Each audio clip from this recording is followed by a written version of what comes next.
Imagine a world with no cold calling. A world where companies don't sell your data to other companies who want to pester you.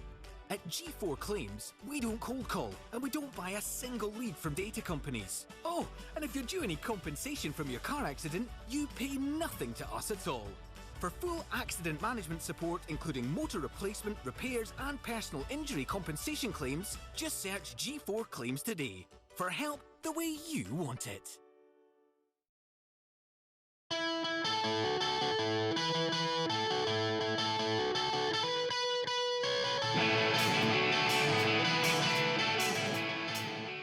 So I don't have any set questions. Just a wee bit about yourself, what you do, how you got round to writing the book, how it's going so far, why people should read it, etc. Yeah, I'm Marie-Claire. I'm a mum to three kids. A man-child called Kieran, he's 16, and I've got twin girls, Maria and Charlotte. They're 11, married to Craig. Been married for, I think it's going to be 15 years this year, but I always get the number of years wrong. But we've been married for a long time.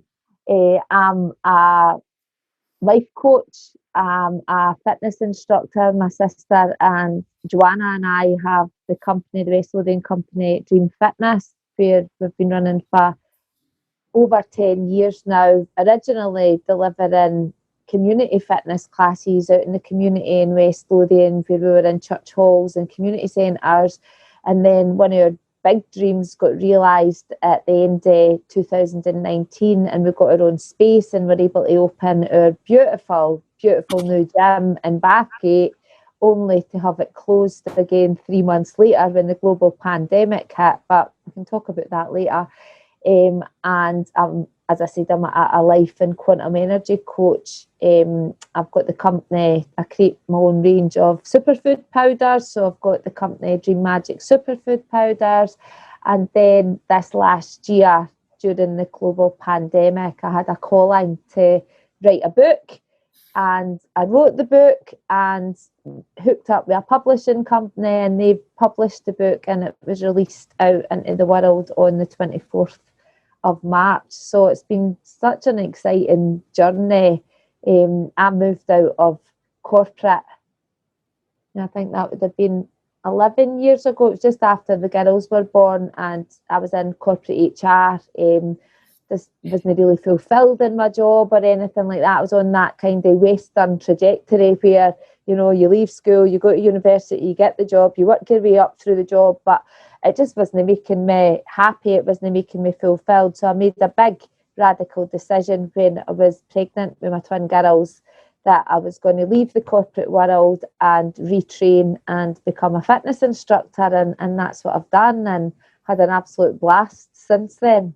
I think the first port of call is, how do you have all this time in the day to do it? To be perfectly honest, I mean, one of the main reasons I want to speak to you, I know that we've got a mutual friend as well, but one of the main reasons that I wanted to speak to you is because I look at your social media presence, I look at the things that you're doing, and I think you've got such a positive outlook. You're involved in so many things, and what brought you to this? You've touched on that at the start there. I suppose it's like you made that step to leave the corporate world, and I can't imagine that was something that you took lightly. It's when you're in a secure job, so to speak, to go and do something like being a fitness coach, which, no disrespect to those that do it, but it can be an insecure job at sometimes. That's a big step, isn't it?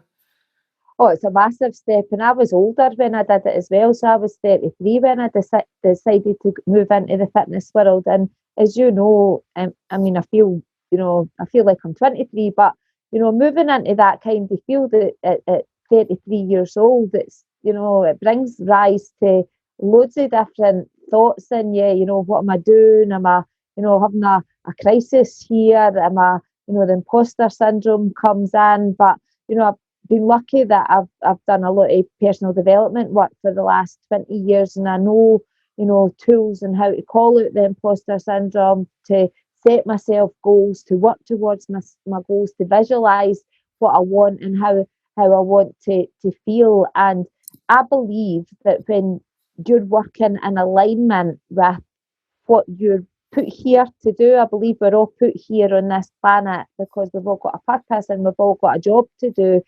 when you're working in alignment with that purpose and you're working in alignment with what you were put here to do, all the time is made available to you. And you didn't even have to think about time. And before in the corporate world, one of my biggest sayings, Derek, was, oh, I've not got the time. And I would be, rushing about in the morning and saying to the kids, come on, mum's not got the time for this. And huckling them out the door till I get to the office and everything. And when I started to move into alignment with what I was put here, what I believe I was put here to do, I've got all the time in the world. And then I struck a deal with the big man, and he gives me an extra day that nobody else gets. For those that are maybe listening to this and thinking, what is a life and quantum energy coach? Talk to me a bit about that. So I trained to be a life coach 5 years ago now, and I've worked with coaches most of my adult life. From when I was about 23, I went to my very first personal development workshop, and I recognised the importance of having somebody impartial, who's impartial in your life, to help you to get clarity over what your goals are, to help you to call out the obstacles that are in place and the achievement of the goals, and keep you accountable and make you working towards your goals. So I've always kind of worked with life coaches, and I suppose I realised in my 20s that I wanted to be a coach, and that's the road that I wanted to go down. But then I had the limiting beliefs as, well, you're only 20 odds, how can you be a life coach, because you've not had a life really? So how can you coach somebody on that? And then kind of put it to the back burner. I'd done the fitness training, and then I realised, no, you didn't have to have a life, you have to have the skills to be able to help people to live a life. And that was when I made the decision to train as a life coach. I did that and set up my coaching business really successfully. I work with West Lothian Council as well. I run a coaching contract with them. We were coaching people along the employability pipeline. And then I started on a healing journey, I feel like, Derek, and I started to recognise that, I had a lot of beliefs, a lot of conditioned beliefs that were holding me back in life, thinking that, I'm not good enough, or thinking that I'm too old, or thinking that, nobody will want, to engage with me, all that stuff. And it's been hanging around in me for a long time. And I realised that I wanted to get rid of that, because I wanted to, play full out at life and give, the people that are important to me the best life possible. So then I started to explore different modalities that could help me to do that. And the one that jumped out at me was quantum energy coaching. And what quantum energy coaching in essence is about allowing you to explore what your beliefs are, identifying whether your beliefs are serving you or whether they're disempowering you, and then creating new beliefs, better serving beliefs. And once I'd had a couple of sessions of quantum energy coaching, I realised this is the thing for me.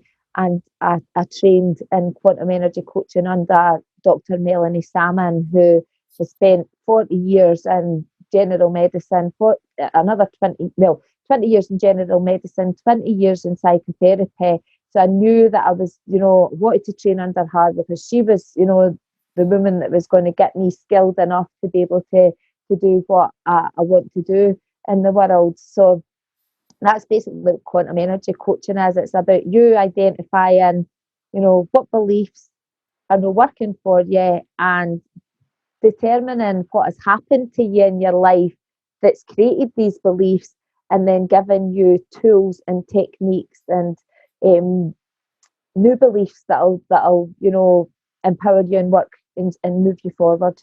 I think it's really interesting that you touched on, I had these preconceived ideas of what I should be doing. And I think I spoke to so many people on this podcast and have come out with similar statements. It's almost, I feel, that like a kind of working class, central belt of Scotland attitude, that you're programmed into thinking this is the job that you need to do, this is the kind of life that you need to lead. And unfortunately, it often holds people back. I think that you've almost broke that mould, and I hate to go on about it again, but you've got such a positive outlook in life. and there's probably so many people, and you'll probably meet them on a day-to-day basis in your work, that are sitting there with so much potential, but they're just being held back by these preconceived ideas of what life should be like.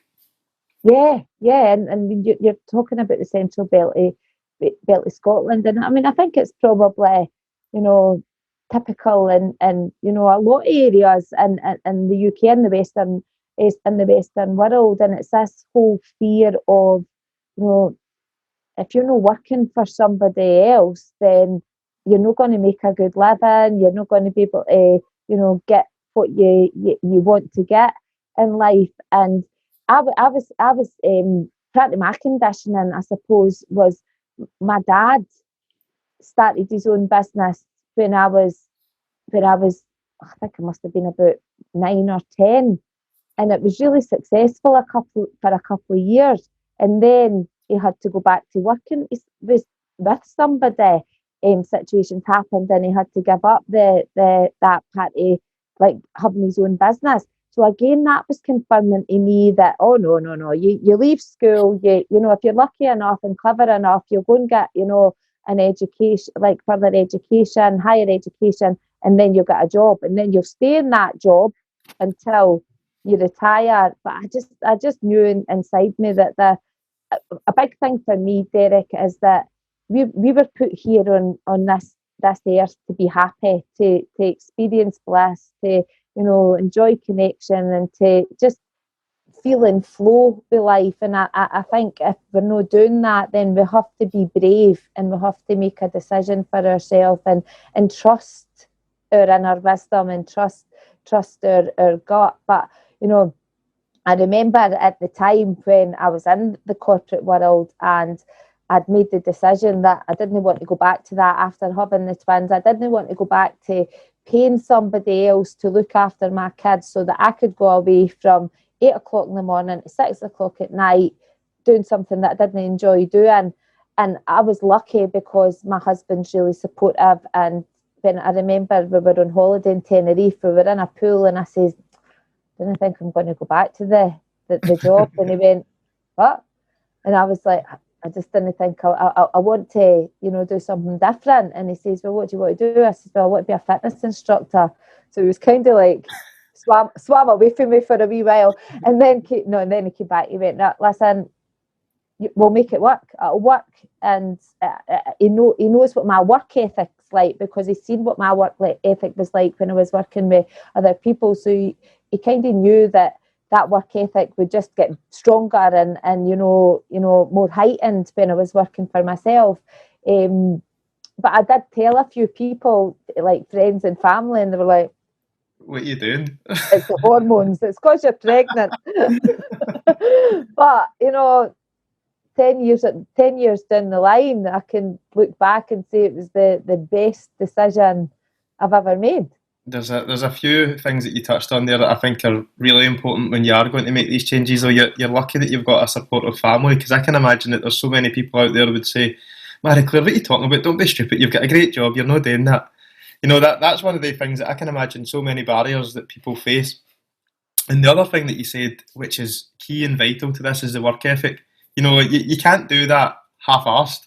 If you're going to do this, you need to throw yourself into it. And we said at the start of this conversation, I said, where do you find the time in the day? And you made a joke about that, right? But the truth is, you make that time in the day. You know, you're working there, and as much as, you know, it might look from the outside that you've got a rosy life and you're doing these, you're doing your books and you're doing your fitness classes, that's hard work. Let's not get that wrong. It's hard work. It is hard work. And I remember back in the day, after I qualified as a fitness instructor, so the girls were just babies. So they were born in the June, and I started training in the October. So I was launching my fitness business the following January. So they were 6 months old, the girls. And I remember that was a way before like social media was as popular and as big. And, you know, I'm you know, it's easier now to advertise your business because you just go into Facebook and you pop an advert on. But back in the day, I had printed off leaflets, and I was like lugging that double buggy, the pram with the girls, putting leaflets through folks' stores and everything like that. But I think what that also does is that demonstrates that you're committed to what you want to achieve. Absolutely. And you're willing to go above and beyond. And I don't know what your views are on like the universe and everything like that, but when you do that, the universe sees that you're committed, and it gives you a wee helping hand, and opportunities come along, and other people will come in to support you. And I was lucky at that time as well, because after I trained, it was when the Zumba wave was rising. So I was lucky enough, along with my sister, to catch that Zumba wave. And that just, that was kind of like one of these wee universal gifts that, right, okay, you're committed. We're going to make this work for you. Here's Zumba, and everybody's loving Zumba, and they're all going to fire into your classes. And they did. So, yeah, it was about, we can, write our goals down, and we can hope and wish for what we want, but we have to get off our backsides and take action and like meet the goals, head on and do stuff about it, rather than, sitting and waiting for it to be handed on a plate to you, because that's just never going to happen. Do you feel that the internet has posed more challenges or opportunities for you? Because it's a really interesting point you make. Now MD can pop up on Facebook that they're doing a fitness class or they're doing a yoga class, but ultimately you need to have that experience as well. I think that you see that in so many lines of work at the moment, that the internet's made things so much more accessible that doesn't mean that everybody should be doing those things, if that makes sense, Yeah, and that's something that I'm seeing more and more on the online space, that there's so many coaches out there. I'm a firm believer that, if you're going to call yourself something, you need to be trained in that modality, or you have to be trained in that field. And I think what the downside of the online space is there's no validation or verification on people's training and qualifications. And, that's, there is no judgment there. My concern is that there could be perhaps an issue around telling or advising people to do things that are not suitable for the person. But the positive side of the online space and, social media is that if that wasn't there, if that was back in the day when, I was going around delivering the leaflet, doing my leaflet, I was great resistance training, pushing that tram, by the way. If it was back in the day, our business wouldn't have survived this global pandemic, because we've been able to pivot, change and adapt our business and take it onto the online space, and we've survived this pandemic because of that. Yeah. It's actually been really good, because actually, as much as we can get out to the sports centres or your local hall or whatever to do these classes, it's actually, and you'll have seen it more than anyone, I feel that these online classes have gave people something to look forward to. You're stuck in your house all day long in front of a computer screen, doing meetings, talking to the same people. I mean, that's your release. You probably, without realising, have brought so much happiness to so many people throughout such a difficult time. We have received so many messages of gratitude and, thanks, because the people that we've served this last year, they're telling us that has been the thing that's got them through this pandemic. If we weren't there on that other end of the screen, doing our classes, doing our meditations, doing our yoga sessions, their mental health, not just their physical health, would have taken a nosedive. And to be able to do that for people, it's just that again just confirms to me that decision that I made 12 years ago was exactly the right decision for me. And that's not the only thing that you've been doing during lockdown. Let's talk about It Is What It Is. It is what it is. You're now an author. Where did it come from? Tell us a story. And I think that this reoccurring theme goes through everything that you've done. It's like, there she is again doing that. What's she thinking? That's not her job. Who's to tell her that's a good idea? But every single time you've come through it and you've smashed it. Aye. I mean, I've made a lot of mistakes along the way, but you're not got to share that on social media, are you? No, I'm kidding. Full disclosure. So I am a spiritual person. I've been massively into personal development and self-help stuff for, like, as I said, for most of my adult life. And I spoke a bit about, the personal development stuff, the self-help stuff, when I started to move into coaching and everything. I spoke about it more. But I kind of always had that spiritual side of me. Sometimes being a Roman Catholic in Scotland isn't fun at times. But it's more about, a connection with a power higher than myself, as opposed to a specific religion. But what happened was, I was in Rome with my mum and my two sisters, and circumstances were created, and we ended up getting into the St. Peter's Cathedral in the Vatican and attending Mass with Pope Francis, and we weren't meant to be there. It was only us and all these nuns and monks and priests. It was just for really holy people, but and us, we ended up. Did you get inside? You got to the Mass inside? We got to the Mass inside. How did you wangle that? Well, you have to read the introduction in the book, and it tells you all about it then. There we are. It was divine intervention. I truly believe it was the divine intervention. And something changed in me after that experience, because I just felt something change in me during that Mass, and I felt really unsettled for a couple of weeks after it. And then I just surrendered to it. A big, practice of mine in recent years is just trusting and surrendering to, the higher plan. And I was then out a run one morning, and this idea pinged into my head. It was, you should write about your experience in Rome, and you should write about your connection to God, and you should write about all the personal development tools that you've learned over the years. And I thought, right, okay. Now, this was before the pandemic hit, and I thought, right, okay. So I'd written the introduction to the book and kind of drafted out a rough draft of the book, and I'd never had the time to do it because I was so busy doing other stuff.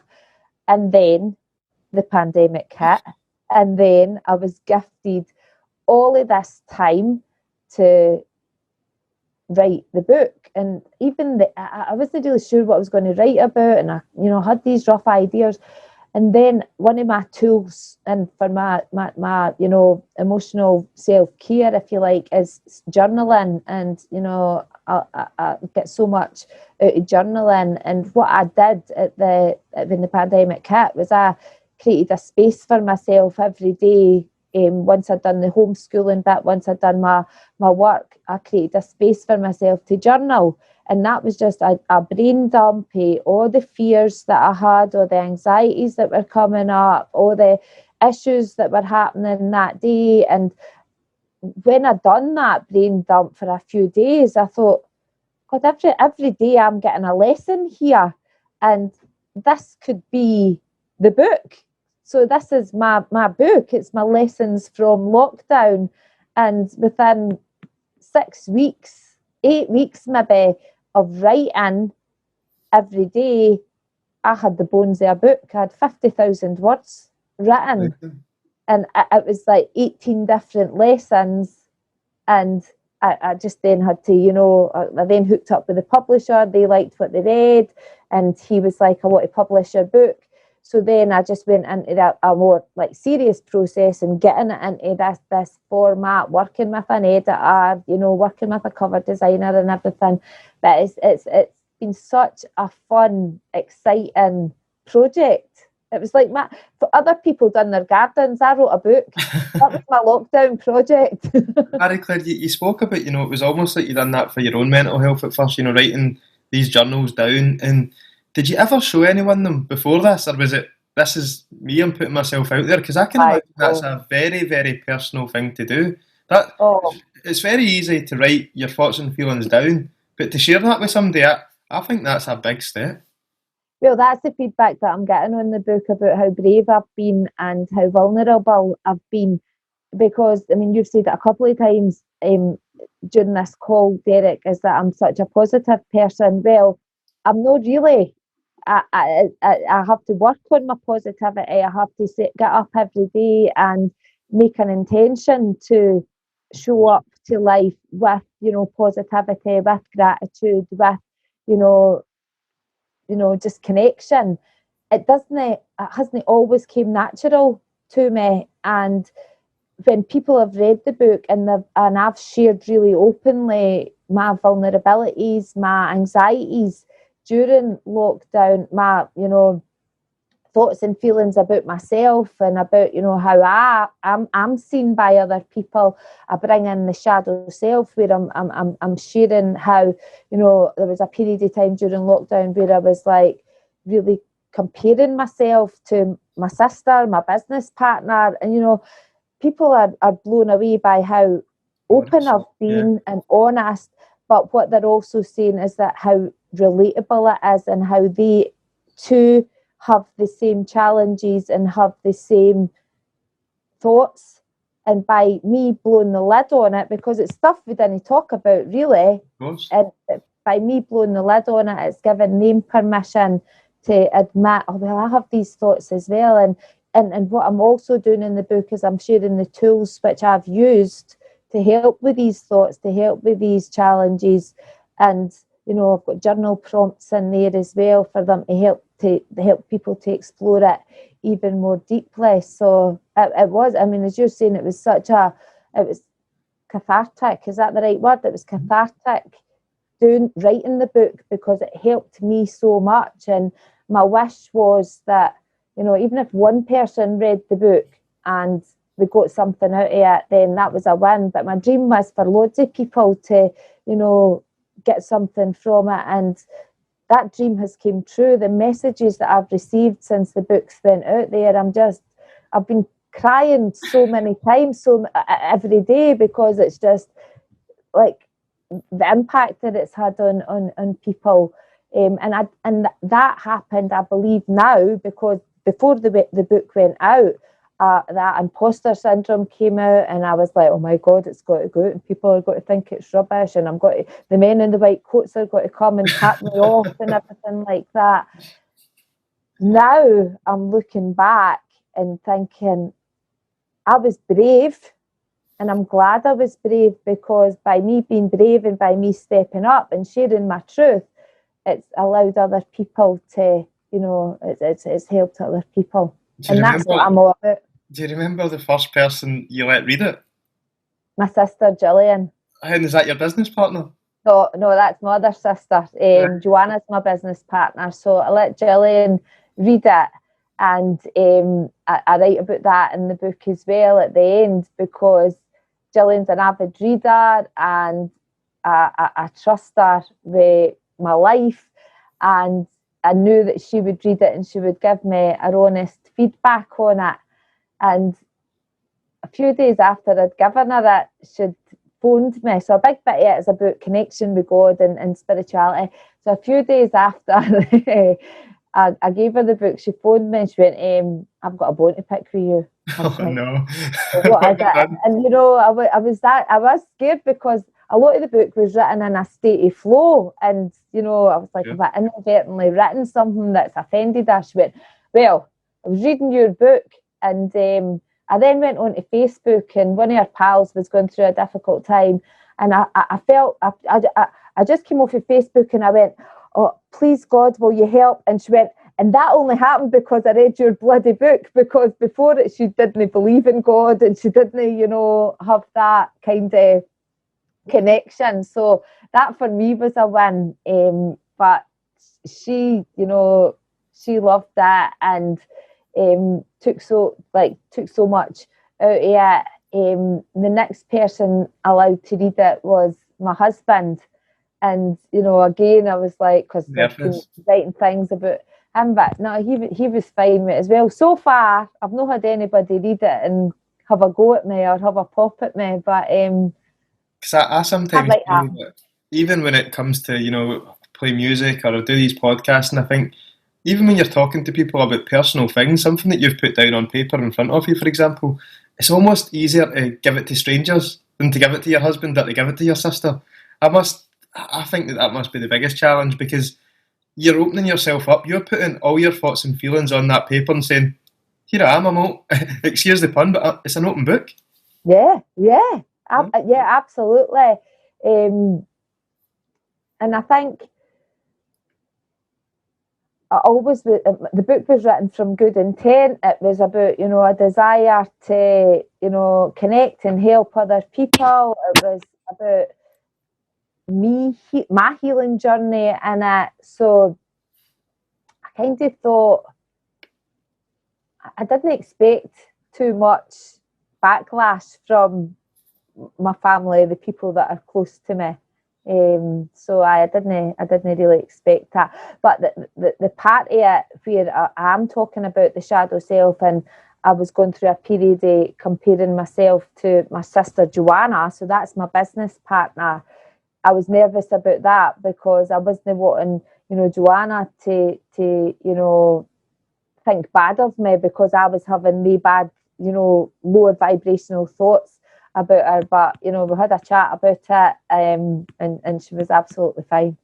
And Gillian are maybe talking about me behind my back right enough. It sounds like all around you, you've got a really supportive family, but as well, you touched on it earlier, there's been some amazing feedback for all over the place. You put that out there and it seems like everything's been super positive. Was that the reaction you were expecting, or is it took you away a wee bit?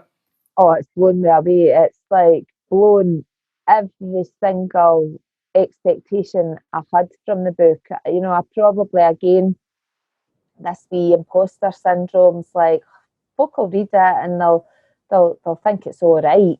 That was probably my biggest hope from it. But my secret hope was, what's actually been achieved is that, that people are loving it and it's helping them. And when the week, because as you know, I'm like really big on my journaling, and that really helps me. And a tool that I use is future journaling. So it's about journaling as if you're journaling on a day in the future. Right. So it's about what you're kind of. So what I did then, I'll give you the example of what I did. So the Saturday before the book went out, I wrote a journal entry for the Saturday after the book went out. And what I was describing in that journal entry is everything that had happened that week, how I was feeling, how people were connecting with each other, how the book launch went, how because I was doing a lot of podcasts and I was doing a lot of lives and things like that, how they all went, how I was feeling in the present moment, and I wasn't spiraling or anything like that. So I wrote all that down in my journal, and every morning when I got up, I read it and I really felt into it about how I wanted it to be. And then at night time before I went to bed, I read it again and really felt into it. And then, so it was like, I'm lying in bed, it's a Saturday morning, that's the book launch party been last night, here's how I'm feeling, this is what's happened and everything. And when I read that back, it was like practically everything that I'd written down to happen had happened.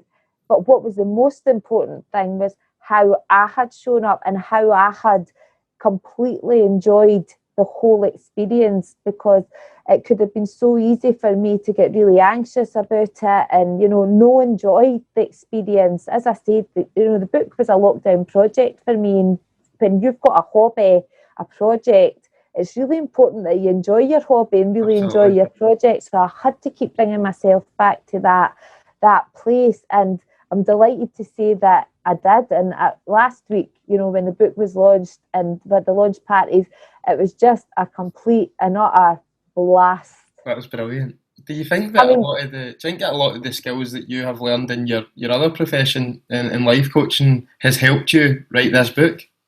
100%. I write about that in the book. I'm writing about, all the tools, all the techniques that I use as a life coach, as a quantum energy coach in the book. So yeah, I mean, I feel as if it's just all came into. I used to think to myself, I'm a bit of a jack of all trades, mastery none.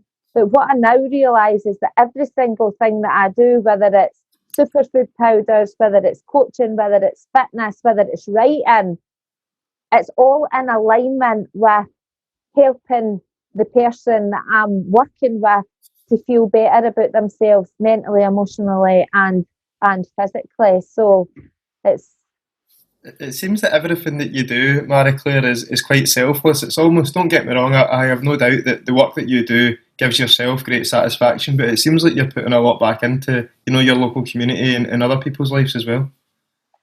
Yeah, and I'm no selfless by any manner of means, because I like, I enjoy being rewarded for what I'm doing, but it does always come back to that whole living in alignment with what you were put here to do. And I believe every single person on this planet was put here on this planet to help other people, or to help other, whether they're actually, if you're an environmentalist, then you were put here to help the environment. If you were, if you're, I don't know, whatever job, I think every single one of your jobs is to help other people or to help this world. Absolutely. And, it's living in alignment with that. And whereabouts can people firstly buy the book? I'll put a little link in the description and comments as well, but where should people check you out, check the book out, and what's in the future? Is there a book number 2? Oh, I know, so many people are asking me that, and I'm like, I don't know. I'll have to wait and see. Whether that's part of the plan. Don't you be hoping for a third wave or anything like that, so you can get another book on the go? Yeah, well, then we've got put into the lockdown after Christmas. That's what my publisher sent me an email and went, book 2. I went, no, they're out, Sean. So no, people can buy the book on Amazon. So it's available. It's actually available on all online booksellers platforms. They can find me on Instagram. It's Coaching by MC on Instagram, or for the superfood powders, it's Dream Magic Blends. Our fitness side of things, so online and in-person fitness, is Dream Fitness. So we're on Facebook and Instagram with that as well. Marie-Claire, it's been an absolute pleasure. I feel like I need to up my game here. I'm going to be going out a run tonight and trying to write a book. But yes. Thank you so much for your time. I really, really appreciate it. It's been a joy. And looking forward to that book number 2 when it eventually gets there.